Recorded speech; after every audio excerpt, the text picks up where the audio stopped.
You guys, today's the day. We are finally building the garden beds for the greenhouse. We have 4 beds behind us that we need to get built today. We still don't know how we're going to put them in the greenhouse as far as the layout, but we'll figure it out. Can't get them in there unless they're built. So it is extremely windy. The last few days have been really windy here in Missouri, but it feels nice. It's cool, and it is actually in the 80s, but it is a dream outside. It feels great. So Andrew and I are going to go ahead and start getting these beds built.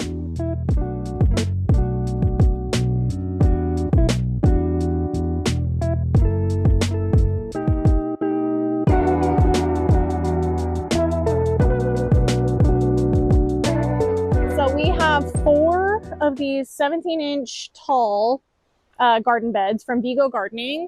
We are going to do them in square 3.5 by 3.5 configurations. It looks pretty easy so far. It's just kind of like nuts and bolts, and they gave you like the bag with all the hardware put together. So we're gonna get this built and see how easy it is.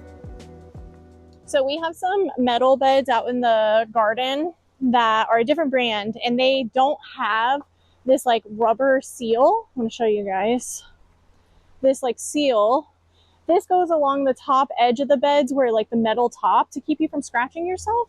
And I'm excited to see if it works because it is a complaint I have about our other metal beds is you can't really like sit on them. So we'll see how this works. So since these beds are going to be just a 3.5 by 3.5 configuration, they don't have like a metal center support beam because they just won't need it. So they have only parts that come with it that has a nice little screwdriver for you to make it easy, or a little wrench, I guess, for you. But you have just the little bolts. And then you have 2 different types of nuts for it. One is for the top 2 rows and the rest are for the bottom 4 rows. And you literally just screw everything together and that's it. So it should be pretty easy. So this is the color of the beds. It is a beautiful like muted olive green color. Sage, maybe we'll call it sage. We are going to go ahead and pull a few more out and get all the plastic off of them. I love the beds, and I love that the rest of the packaging all talks about being, biodegradable and like really intentional. But there is a lot of plastic on these individual pieces to keep them from scratching, which I do appreciate because you want them to look pretty. However, for me, it's a lot of plastic. So we're gonna get it all peeled off and then we're gonna get them built.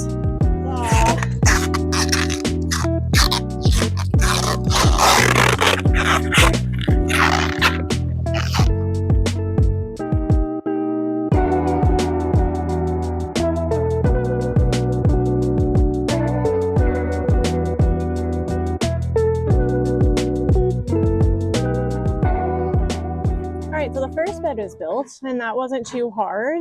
Now I'm going to go through and put this like rubber seal along the top so we don't accidentally scratch ourselves. And Andrew is starting on the second bed, but I think we'll easily be able to knock all 4 of these out really quick. So we have 2 of the beds fully done. We have 2 more to do. It took us about an hour to do the last 2, not very long, honestly. We're going to go in and have some coffee and refresh ourselves and then come back out.